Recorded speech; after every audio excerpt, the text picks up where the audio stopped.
Hello guys, and welcome to another tutorial video. In this short tutorial video, I'll be showing you how to swap USDC to Solana on Phantom Wallet. Alright, so in order to do this, open up your Phantom Wallet, and with your Phantom Wallet opened up, make sure you have some Solana to cover your gas fees. If you do not have the Solana on your wallet, use the buy icon to simply buy Solana using your credit card or your debit card to fund and cover the transaction.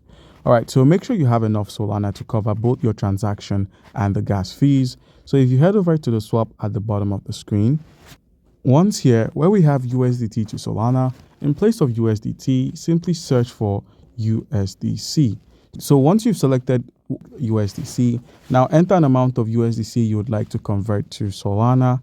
And once you've entered the amount, you're shown the fees you're going to be paying, the price impact on slippage, which is important to your transaction. The slippage determines how much gas fees or network fees you're going to be paying in order for this transaction to be completed.